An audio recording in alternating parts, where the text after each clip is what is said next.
கட்டிட தொழிலாளி கொலையில் ஆட்டோ டிரைவர் கைது. தந்தை கொலைக்கு பழிக்கு பலியாக கட்டிட தொழிலாளியை வெட்டி கொன்ற ஆட்டோ டிரைவர் கைது செய்யப்பட்டார். ஏனாம் பகுதியை சேர்ந்தவர் திப்பிரிசெட்டி நாராயணசுவாமி. கட்டிட தொழிலாளியான இவர் 2 நாட்களுக்கு முன்பு அங்குள்ள தியேட்டர் சந்திப்பு அருகே நின்று கொண்டிருந்தார்.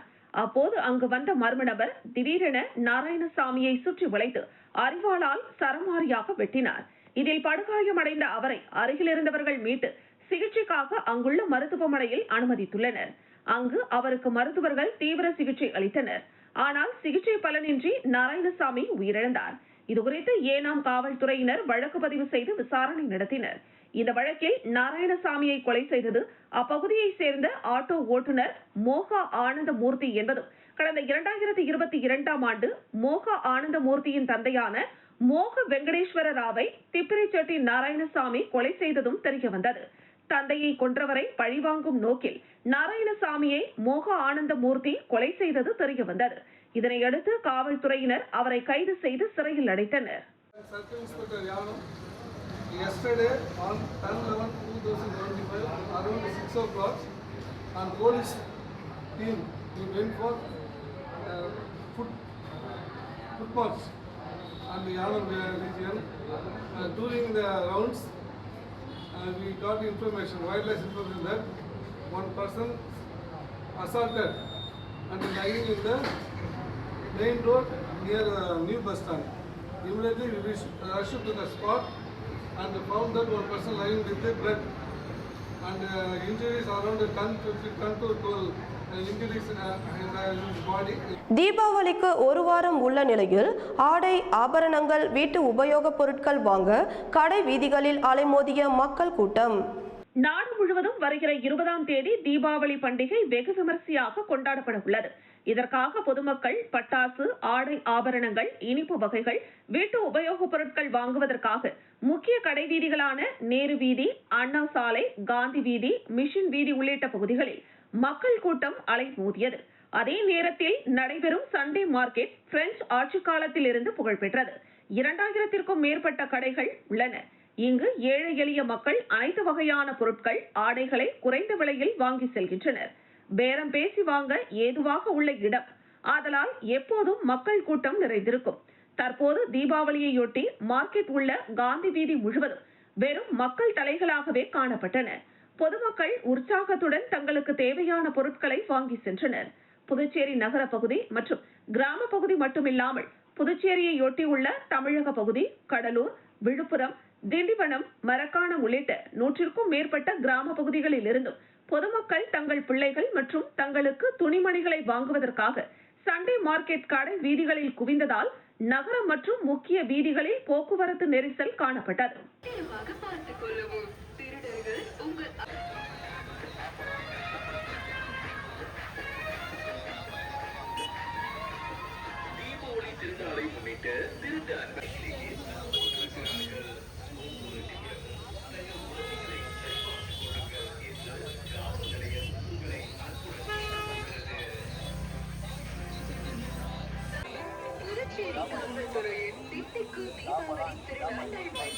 தீவை செய்யும் நரகாசுரனை கொன்று அதன் சாட்சி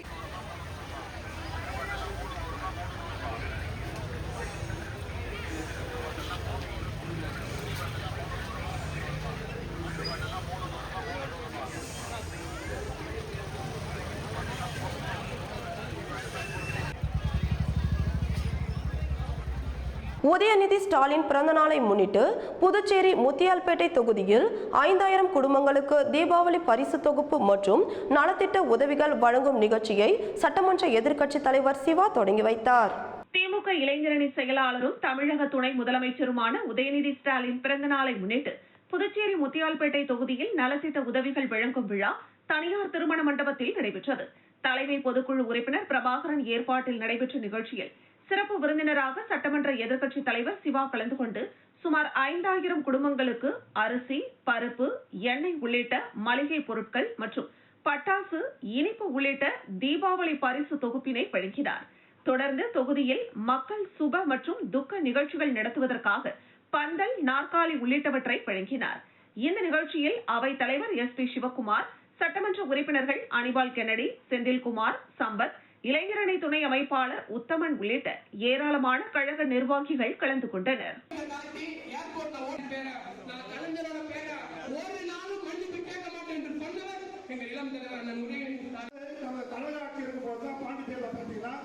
பெரிய அளவில் இண்டஸ்ட்ரியில போட்டு வந்தாங்க. பெரிய அளவில் அப்போ அது ஜானகிராம முதலமைச்சர் போட்டா நிறைய இதுக்கு வந்து தொழிற்சாலைக்கு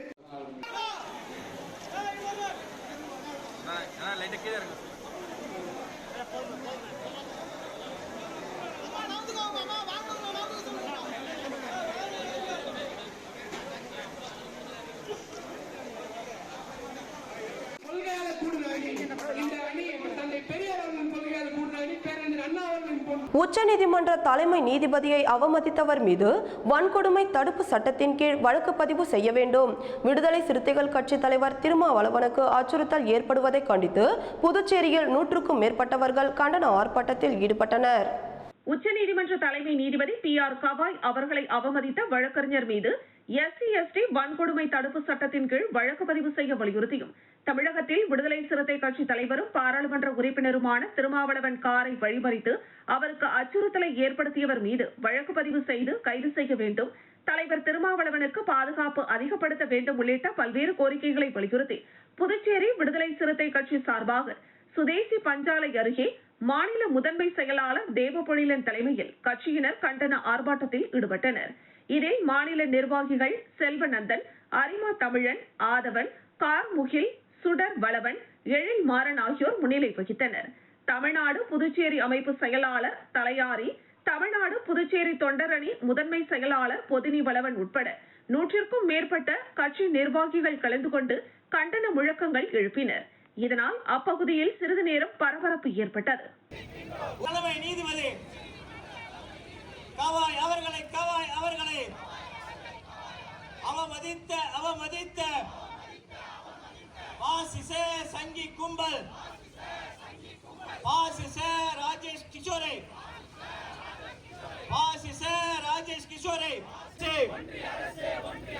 பாஜக அரசு மோடி அரசு கைது செய் Rajesh கிஷோரை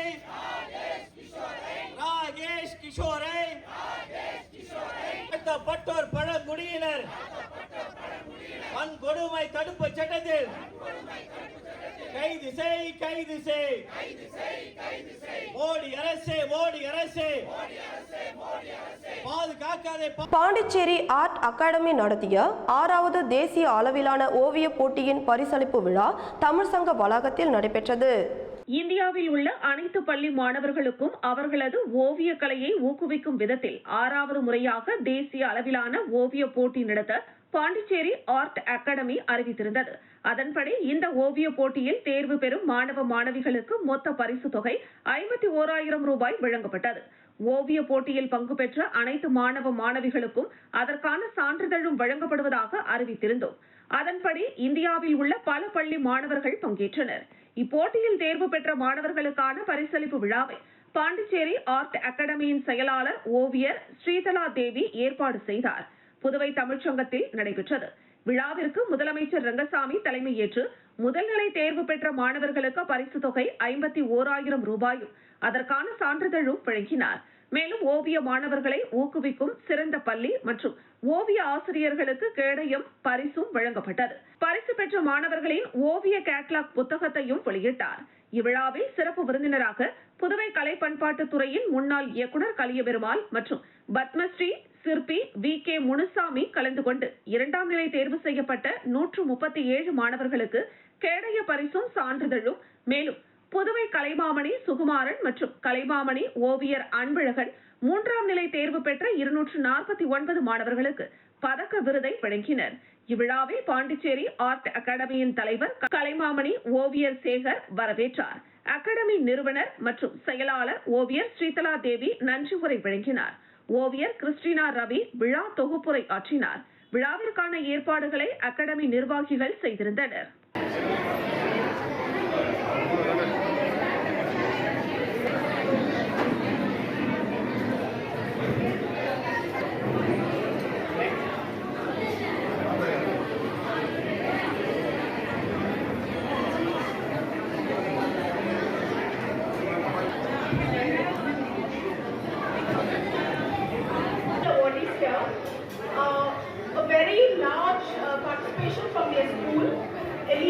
Teachers are here. Our teachers are here.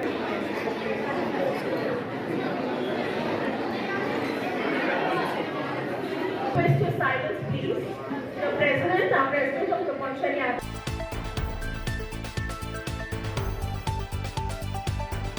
Deepavali கொண்டாட்டங்களில் பட்டாசு வெடிப்பது என்பது சிறியவர் முதல் பெரியவர் வரை அனைவருக்கும் மகிழ்ச்சியான தருணமாகும். அதிலும் தீபாவளி பண்டிகை குழந்தைகளுக்கு மிகுந்த மகிழ்ச்சியான காலம் என்றாலும் அது அதிக எச்சரிக்கையும் பாதுகாப்பும் தேவைப்படும் காலமாகும். எனவே குழந்தைகள் பாதுகாப்பான தீபாவளியை கொண்டாட புதுச்சேரி அரவிந்த் மருத்துவமனை மற்றும் கெரால் லிங்க் இன்டர்நேஷனல் எனும் நிறுவனத்துடன் ஒன்றிணைந்து பொதுமக்களுக்கு தாலுகா அலுவலகங்கள் மூலமாக 20,000 குழந்தைகளுக்கு பாதுகாப்பு கண்ணாடியை வழங்க உள்ளது.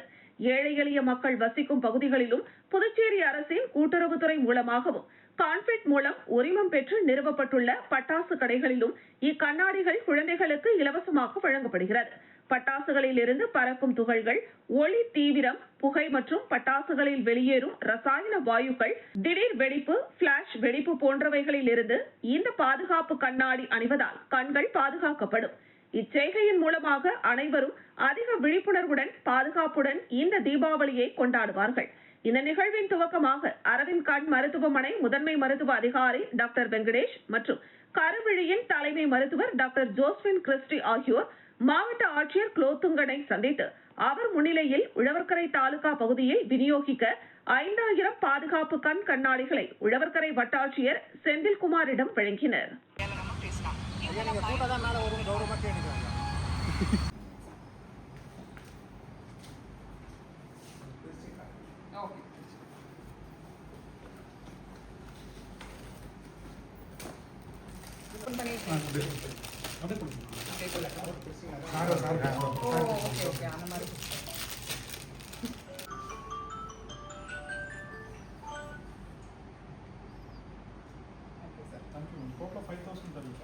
Sir, we are giving to all different targets, sir.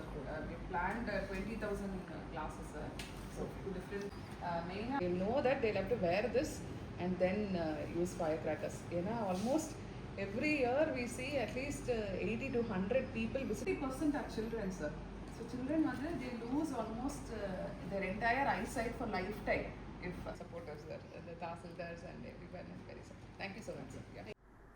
Okay, அனைவருக்கும் வணக்கம். ஸோ இந்த வருட தீபாவளி வந்து வர அக்டோபர் மாதம் 20ஆம் தேதி நடைபெற உள்ளது. ஸோ அந்த தீபாவளியை முன்னிட்டு மாவட்ட நிர்வாகம் சார்பில் நம்ம மோர் தென் 110 கிராக்கர் ஷாப்ஸ் டெம்பரவரி லைசன்ஸ் வந்து கொடுத்துருக்கோம். எல்லா கிராக்கர் ஷாப்புக்கும் முறையான அனுமதி வாங்கியிருக்காங்க. ஸோ அவங்களுக்கான இன்ஸ்பெக்ஷன் வந்து கண்டக்ட் பண்ணிகிட்ருக்கோம். ஸோ அதேமாதிரி வெடி வெடிக்கிறதுக்கான நேரமும் வந்து நாங்கள் அனௌன்ஸ் பண்ண போகிறோம். ஸோ பொதுமக்கள் அனைவரும் அந்த நேரத்தில் மட்டும் பட்டாசு வெடித்து தீபாவளியை சிறப்பாக கொண்டாடுறதுக்கு கேட்டுக்கொள்கிறோம். ஸோ இந்த வருடம் இன்னொரு சிறப்பாக ஒவ்வொரு வருடங்களும் வந்து புதுவை மாவட்டத்தில் 100க்கும் மேற்பட்ட குழந்தைகளை வந்து ஐ இன்ஜுரி வந்து நடந்துகிட்டு இருக்கு. ஸோ அந்த ஐ இன்ஜுரியை தடுக்கிறதுக்காக குழந்தைகளுக்கு இந்த ஒரு புதுச்சேரி ப்ரொவிடன்ஸ் மாலில் இந்தியன் டெரென் என்ற ஆண்களுக்கான பிரத்யேக ஜவுளி நிறுவனத்தை முதலமைச்சர் ரங்கசாமி திறந்து வைத்தார். புதுச்சேரி கடலூர் சாலையில் உள்ள ப்ரொவிடன்ஸ் வணிக வளாகத்தில் 25 ஆண்டுகால பாரம்பரிய ஜவுளி நிறுவனத்தின் புதுச்சேரி 2ஆம் கிளை திறப்பு விழா விமர்சையாக நடைபெற்றது. இதில் சிறப்பு விருந்தினராக முதலமைச்சர் ரங்கசாமி, சட்டமன்ற உறுப்பினர் அனிபால் கென்னடி ஆகியோர் கலந்து கொண்டு நிறுவனத்தை திறந்து வைத்து குத்துவிளக்கேற்றி முதல் விற்பனையை தொடங்கி வைத்தனர். மேலும் நிகழ்ச்சியில் நிறுவனத்தின் மேலாண் இயக்குனர் சாரத் நரசிம்மன் முன்னிலை வகித்தார். உயர் அதிகாரி சயின்ஸ் ஷெரீப் ஆகியோர் கலந்து கொண்டனர். தொடர்ந்து மேலாண் இயக்குனர் கூறுகையில் 25 ஆண்டுகால பாரம்பரியமாக இந்த நிறுவனத்தை இந்தியா முழுவதும் பல்வேறு மாநிலங்களில் நடத்தி வருகிறோம். இங்கு ஆண்களுக்கான பிரத்யேக உடைகள் குறைந்த விலையில் மிக தரம் உள்ளதாக வழங்கி வருகிறோம். இதனை புதுச்சேரி மக்கள் பயன்படுத்திக் கொள்ளுமாறு கேட்டுக்கொண்டார். மேலும் எதிர்வரும் பண்டிகை காலங்களில் பல்வேறு சலுகைகள் வழங்கப்படுவதாகவும் தெரிவித்தார்.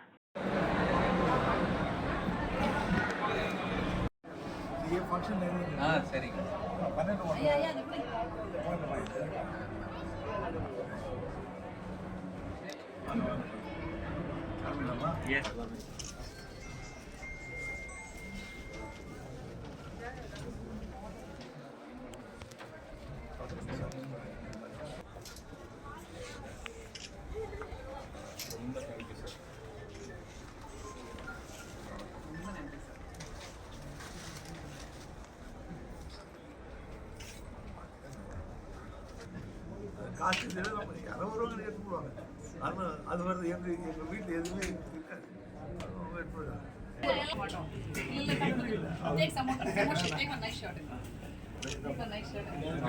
பண்ணது இது எங்களுக்கு ரொம்ப பெருமை. இந்த ஸ்டோர் வந்து ஒரு புது டிசைன் கான்செப்டில் நாங்கள் பண்ணியிருக்கோம்.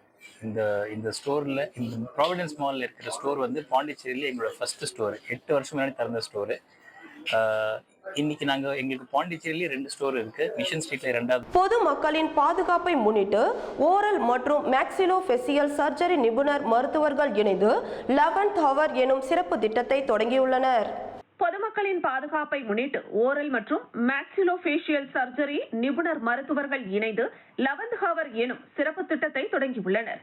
காவல்துறையினர் எந்தவிதமான விபத்துகள் அல்லது அவசர நிலை நேரங்களிலும் முதல் வரிசை வீரர்கள் அவர்களுக்கு முதலுதவி பெட்டிகள் வழங்கும் முயற்சியாக இது வடிவெடுத்துள்ளது.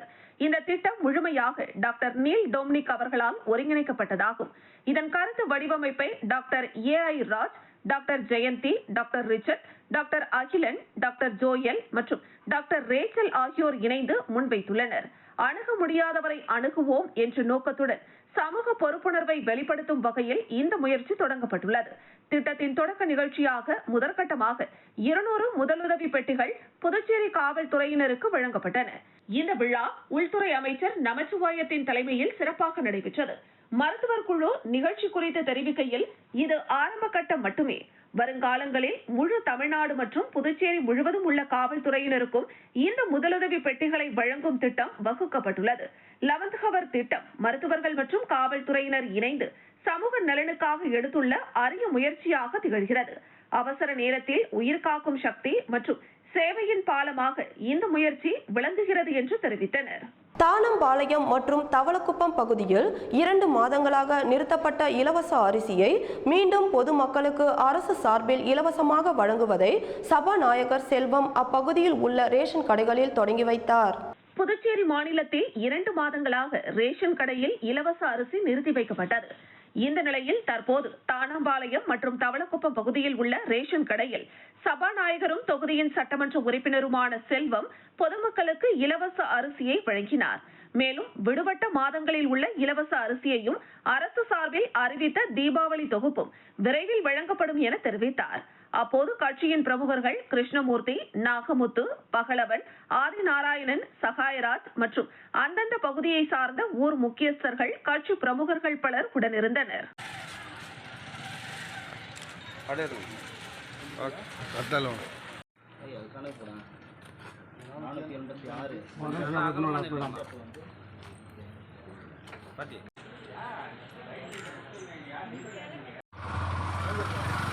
இங்க பாருங்கம்மா.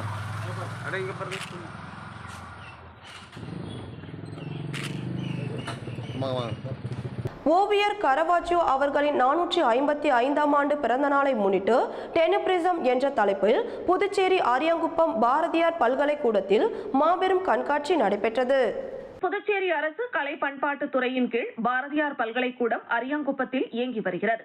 இதில் இசை, நடனம், ஓவியம் ஆகிய 3 பிரிவுகளில் பட்டய படிப்பு செயல்பட்டு வருகிறது.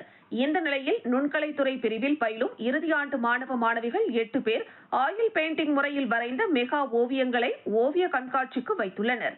பல்கலைக்கூட பொறுப்பு முதல்வர் அன்னபூர்ணா, நுண்கலைத்துறை தலைவர் பிரபாகரன் அனுமதியோடு 3 நாட்கள் நடைபெறும் இந்த கண்காட்சி இன்று தொடங்கப்பட்டது. இத்தாலி நாட்டை சேர்ந்த மறைந்த பழம்பெரும் ஓவியர் காரவாஜியோ அவர்களின் 455வது ஆண்டு பிறந்த நாளை முன்னிட்டு டெனிப்ரிசம் என்ற தலைப்பில் நடைபெறும் இந்த ஓவிய கண்காட்சி தொடக்க விழாவில் மூத்த பேராசிரியர்கள் சுரேஷ், மாமலைவாசன் சேகர், சீதாராமன், விசித்ரா, விஜயலட்சுமி மற்றும் மாணவ மாணவிகள் கலந்து கொண்டு குத்துவிளக்கேற்றி கண்காட்சியை தொடங்கி வைத்தனர். பார்ப்பதற்கு தத்ரூபமாக அமைந்துள்ள ஓவியங்களை அனைத்து பேராசிரியர்களும் ஓவியங்களை வரைந்த மாணவர்களை வாழ்த்து பேசினர். உதவி பேராசிரியர் ஜீவநாதன் நோக்கு உரையாற்றினார். உதவி பேராசிரியர் வெங்கட்ராமன் நிகழ்ச்சியினை தொகுத்து வழங்கினார். மாணவி கல்பனா நன்றி உரை வழங்கினார். அனைத்து துறை பேராசிரியர்களும் மாணவ மாணவிகளும் ஓவியங்களை ஆர்வமுடன் பார்வையிட்டனர்.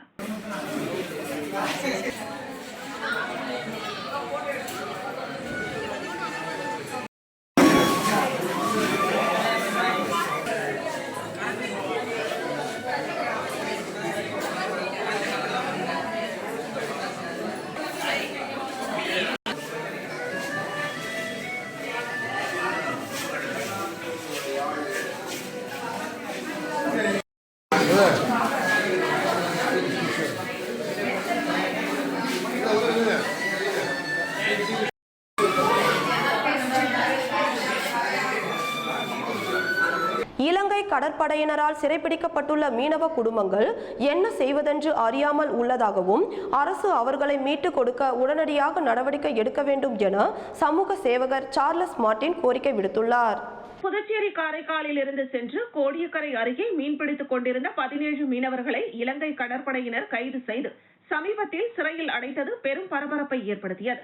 அதில் சிறையில் அடைக்கப்பட்டுள்ள காரைக்காலை சேர்ந்த 12 மீனவ குடும்பங்களை சமூக சேவகர் சார்லஸ் மார்டின் நேரில் சந்தித்து அவர்களது குடும்பத்திற்கு தேவையான 1 மாதத்திற்கான மளிகை பொருட்களையும் 10,000 ரூபாய் நிதி உதவியினையும் நேரடியாக வழங்கினார். மேலும் கைது செய்யப்பட்டு இலங்கை சிறையில் உள்ள மீனவர்களுக்கு தேவையான அனைத்து உதவிகளும் செய்யப்பட்டுள்ளதாகவும் விரைவில் அவர்கள் வீடு திரும்புவார்கள் என குடும்பத்தினரிடம் ஆறுதல் கூறினார். தொடர்ந்து ஜனவரி மாதம் இலங்கை கடற்படை நடத்திய துப்பாக்கிச் சூட்டில் காலில் குண்டடிப்பட்டு நடக்க முடியாமல் உள்ள காரைக்கால் மேடு பகுதியைச் சேர்ந்த 27 வயதான மீனவர் செந்தமிழை சமூக சேவகர் சார்லஸ் மார்டின் நேரில் சந்தித்து நலம் விசாரித்தார். அவருக்கு 10,000 ரூபாய் நிதி உதவி மற்றும் அரிசி, பருப்பு, எண்ணெய் உள்ளிட்ட அத்தியாவசிய பொருட்கள் அடங்கிய தொகுப்பை வழங்கினார்.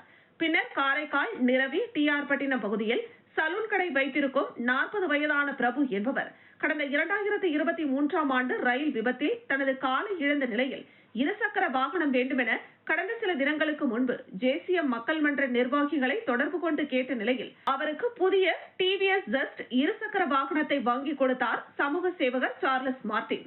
தொடர்ந்து செய்தியாளர்களை சந்தித்த சமூக சேவகர் சார்லஸ் மார்டின், இலங்கை கடற்படையினரால் சிறைபிடிக்கப்பட்டுள்ள மீனவர்கள் குடும்பத்தை சந்தித்தேன். அவர்கள் மிகுந்த மனவேதனையில் என்ன செய்வதென்று அறியாமல் உள்ளனர். அரசு அவர்களை மீட்டுக் கொடுக்க உடனடியாக நடவடிக்கை எடுக்க வேண்டும் என கேட்டுக்கொண்டார். ஜேசிஎம் மக்கள் மன்றம் சார்பிலும் அவர்களை மீட்க நடவடிக்கைகள் மேற்கொள்ளப்பட்டு வருகிறது. அந்த குடும்பங்கள் வறுமைக்கு தள்ளப்பட்டுள்ளனர். தமிழகத்தில் நிதி உதவி கொடுப்பதாக கூறுகின்றனர். இங்கு அதுபோல எதுவும் இல்லை என தெரிவிக்கின்றனர். எனவே அரசு இவர்களுக்கு நிதி உதவி அளித்து நிரந்தர தீர்வு காண வேண்டும் என கூறினார். தொடர்ந்து பேசிய அவர், கடலில் எல்லை பிரிப்பது என்பது சுலபமான விஷயம் அல்ல. அனைத்தையும் கருத்தில் கொண்டு நிரந்தர தீர்வு காண வேண்டும்.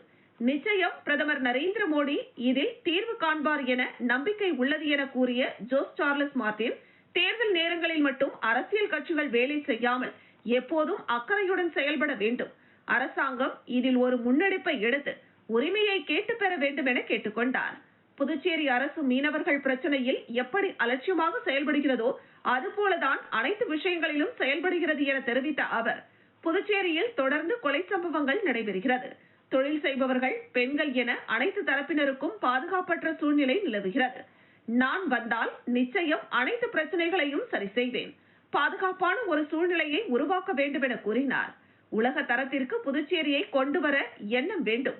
பொருளாதார ரீதியாக முன்னேற வேண்டும் என தெரிவித்த அவர், பல்கலைக்கழக மாணவிகள் பாலியல் புகார் விவகாரத்தில் விசாரணை கமிட்டி அமைக்க வேண்டும். மேலும் பாதிக்கப்பட்டவர் இதுவரை புகார் அளிக்கவில்லை. எனவே விசாரணை கமிட்டி அமைத்தால்தான் பாதிக்கப்பட்ட மாணவியும் புகார்களை சொல்ல முன் வருவார்கள். ஆகையால் உடனடியாக கமிட்டி அமைக்க வேண்டும் என்றும் அவர் வலியுறுத்தினார். தொடர்ந்து காரைக்காலில் உள்ள சப்தஸ்வரம் முதியோர் இல்லத்தை பார்வையிட்ட சமூக சேவகர் சார்லஸ் மார்டின் அங்குள்ள முதியவர்களுக்கு பழங்களை வழங்கினார். அப்போது முதியோர் இல்ல நிறுவனர் பத்மஸ்ரீ கேசவசாமி முதியோர்கள் பயன்படுத்த வாஷிங் மிஷின் வேண்டும் என கோரிக்கை வைத்த நிலையில் 2 தினங்களில் வாஷிங் மிஷின் வாங்கி கொடுப்பதாக உறுதியளித்தார். மேலும் முதியோர் இல்லத்திற்கு தேவையான அத்தியாவசிய தேவைகளையும் செய்து தருவதாகவும் சமூக சேவகர் சார்லஸ் மார்டின் உறுதியளித்தார். கவர்மெண்ட் இதுக்கு இமீடியட்டா ஆக்ஷன் எடுத்து அவங்கள மீட்டு கொடுக்கறதுக்கு நாங்கள் வலியுறுத்துகிறோம். அதே மாதிரி எங்களால முடிஞ்ச உதவியும் எங்களால முடிஞ்ச அண்ணன் முருகன் ஆஸ் அ லாயரா போய் அங்கே அவரால் முடிஞ்ச உதவியும் செஞ்சுட்டு இருக்காரு. அடுத்த இயரிங் வரும்போது எங்களால ஏதாவது ஹெல்ப் பண்ண முடியுமா நாங்கள் பார்த்துட்டு இருக்கோம். இதுல முக்கியமான பிரச்சனை என்னன்னா, இந்த அரசாங்கம் அவங்களுக்கு நிதியுதவி செஞ்சு ஹெல்ப் பண்றாங்க. இங்க பொறுத்த வரைக்கும் அரசாங்கம் சம்பந்தப்பட்ட யாருமே போய் அவங்கள பார்க்கவும் இல்லை, அது அவங்களோட குறைகளையும் கேட்கவும் இல்லை. அவங்களுக்கு உரிய நடவடிக்கையும் அவங்களுக்கு எந்த ஒரு தக்க உறுதுணையாகவும் இருந்து அவங்களுக்கு எந்த ஒரு உதவியும் இது வரைக்கும் செய்யலைன்னு சொல்லி வருத்தப்பட்டு சொன்னாங்க. அதே மாதிரி நம்ம இந்தியன் அரசாங்கம் பார்த்தீங்கன்னா $5 பில்லியன் ஆல்மோஸ்ட் 50,000 கோடிக்கு மேல ஸ்ரீலங்கன் அரசாங்கத்துக்கு நிதி உதவி கிரெடிட் லைன்னும் சில உதவிகள் பண்றாங்க. அது போக அவங்க கிரைசிஸ் 2022 அவங்க அரசாங்கத்துக்கு ஒரு பெரிய பிரச்சனை வரும்போது நம்ம இந்திய அரசாங்கம் தான் முன் அவங்களுக்கு ஒரு பெரிய நாட்டுக்கு ஒரு பெரிய உதவி செஞ்சாங்க. புதுச்சேரியில் மறைந்த இசைக்கலைஞர் ரிதம் பேட் பிளேயர் பிரபு அவர்களுக்கு இசையஞ்சலி அஞ்சலி செலுத்தப்பட்டது. புதுச்சேரி மாநிலத்தை சேர்ந்த ரிதம் பேட் பிளேயர் பிரபு கடந்த 3ஆம் தேதி அதிகாலை மாரடைப்பால் உயிரிழந்தார். நேற்றைய தினம் அவரது நினைவாக இசை அஞ்சலி நடத்தப்பட்டது. இதில் புதுச்சேரி மற்றும் தமிழகத்தை சார்ந்த அனைத்து இசைக்கலைஞர்களும் கலந்து கொண்டனர். அப்பொழுது அவரது குடும்பத்திற்கு ஏதேனும் உதவி செய்ய வேண்டும் என்ற நோக்கத்தில் ஒன்றிணைந்த புதுச்சேரி இசை மற்றும் தொழில்நுட்ப கலைஞர்கள் நலசங்கத்தின் இளம் இசை கலைஞர்கள் 40க்கும் மேற்பட்டோர் ஒன்றிணைந்து 30,000 ரூபாய் வசூலித்து அவரது குடும்பத்திற்கு வழங்கினர்.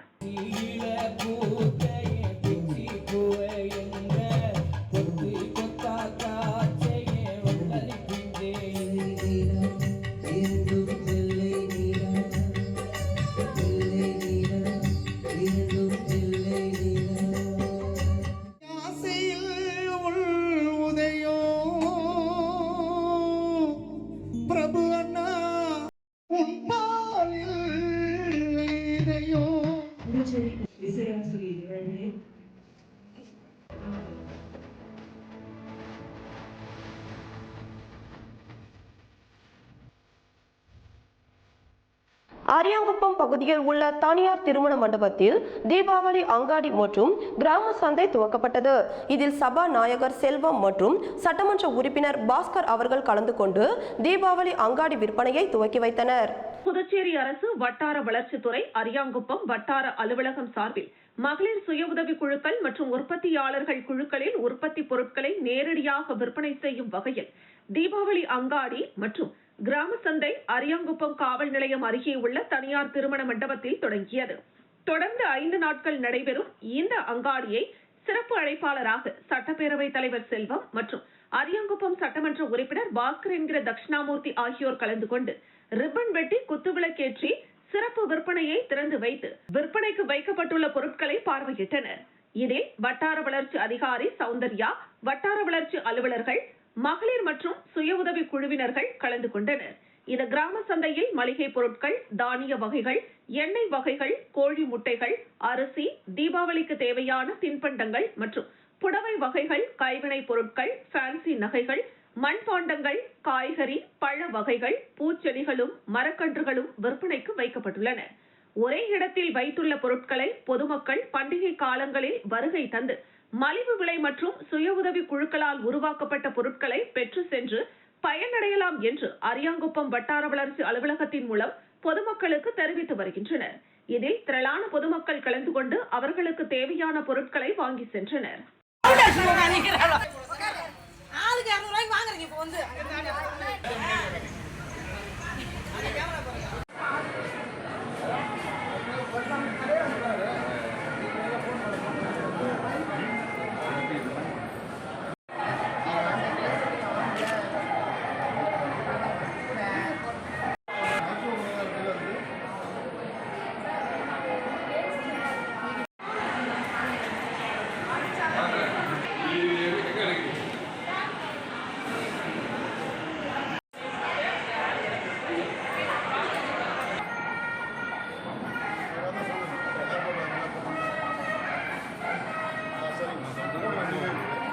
இந்திரா காந்தி சதுக்கம் முதல் ராஜீவ்காந்தி சதுக்கம் வரை புதிய மேம்பாலம் அமைக்கும் பணியை மத்திய சாலை போக்குவரத்து மற்றும் நெடுஞ்சாலைத்துறை அமைச்சர் நிதின் கட்கரி அடிக்கல் நாட்டி தொடங்கி வைத்தார். புதுச்சேரியில் நாளுக்கு நாள் போக்குவரத்து நெரிசல் அதிகரித்து வருகிறது. இதனால் வாகன ஓட்டிகள் கடும் அவதிக்குள்ளாகி வருகின்றனர். மேலும் சாலை விபத்துகளும் அவ்வப்போது நடைபெறுகிறது. இதனிடையே போக்குவரத்து நெரிசலை குறைக்கும் வகையில் புதுச்சேரியில் உள்ள இந்திரா காந்தி சதுக்கம் முதல் ராஜீவ்காந்தி சதுக்கம் வரை மேம்பாலம் அமைக்க மத்திய அரசு ஒப்புதல் அளிக்க கோரி முதலமைச்சர் ரங்கசாமி கடிதம் எழுதியிருந்தார். இதனையடுத்து புதிய மேம்பாலம் அமைக்க ஒப்புதல் அளித்தது. இந்த நிலையில் இந்திரா காந்தி சதுக்கம் முதல் ராஜீவ்காந்தி சதுக்கம் வரை 436 கோடி ரூபாயில் 4 கிலோமீட்டர் தொலைவிற்கு புதிய மேம்பாலம் கட்டுவதற்கான அடிக்கல் நாட்டு விழா தட்டாஞ்சாவடி பகுதியில் நடைபெற்றது. புதிய மேம்பாலம் கட்டும் பணியை மத்திய சாலை போக்குவரத்து மற்றும் நெடுஞ்சாலைத்துறை அமைச்சர் நிதின் கட்காரி கலந்து கொண்டு அடிக்கல் நாட்டி தொடங்கி வைத்தார். இதேபோல் 25 கோடி ரூபாயில் 14 கிலோமீட்டர் கிழக்கு கடற்கரை சாலையை மேம்படுத்துதல் மற்றும் 1588 கோடி ரூபாயில் புதுச்சேரி முதல் புறநாங்குப்பம் வரை உள்ள 4 வழி சாலையை பொதுமக்கள் பயன்பாட்டிற்கும் திறந்து வைத்தார். விழாவில் துணைநிலை ஆளுநர் கைலாஷ்நாதன், முதலமைச்சர் ரங்கசாமி, தகவல் மற்றும் ஒலிபரப்புத்துறை இணை அமைச்சர் எல் முருகன், சபாநாயகர் செல்வம், அமைச்சர்கள் நமச்சிவாயம், லட்சுமி நாராயணன், ஜெயக்குமார், திருமுருகன், ஜான்குமார், துணை சபாநாயகர் ராஜவேலு, பாராளுமன்ற உறுப்பினர்கள் செல்வகணபதி, வைத்திலிங்கம், சட்டமன்ற உறுப்பினர்கள் உள்ளிட்ட அரசு அதிகாரிகள், பொதுமக்கள் கலந்து கொண்டனர். அடிக்கல் நாட்டு விழாவில் தமிழக அமைச்சர்கள் ஏவா வேலு, MRK பன்னீர்செல்வம், விழுப்புரம் பாராளுமன்ற உறுப்பினர் ரவிக்குமார், கடலூர் பாராளுமன்ற உறுப்பினர் விஷ்ணுவரதன் ஆகியோர் பங்கேற்காமல் புறக்கணித்தனர். மராட்டா திராவிட உத்கல பங்கா விந்திய ஹிமாச்சல யமுனா கங்கா உச்சல ஜலதி தரங்கா तव शुभ नामे जाहे तव शुभाशिष माहे गाहे तव जय. Minister for Home, we humbly request the Honorable Minister for PWD to light the traditional lamp. குத்துவிளக்கில் திரியும் எண்ணெயும் சமநிலையுடன் இருந்தால்தான் நிலையான ஜோதி எரியும். அதேபோல் திட்டமிடல் பொறிகளுக்கெல்லாம் மிக மிக மகிழ்ச்சியாக இருக்கிறது. பூங்குத்து கொடுத்து நினைவு பரிசாக புத்தகங்களை வழங்கி தம்முடைய இனிய நன்வரவினையும் நன்றியினையும் தெரிவிக்கின்றார். மாண்புமிகு மத்திய சாலை போக்குவரத்து மற்றும் நெடுஞ்சாலைகள் துறை அமைச்சர் அவர்களை சிறப்பு செய்ய மாண்புமிகு புதுச்சேரி முதலமைச்சர் ஐயா அவர்களை பணிவோடு வேண்டுகிறோம். இதோ மாண்புமிகு முதலமைச்சர் ஐயா அவர்கள் பூங்குத்து கொடுத்து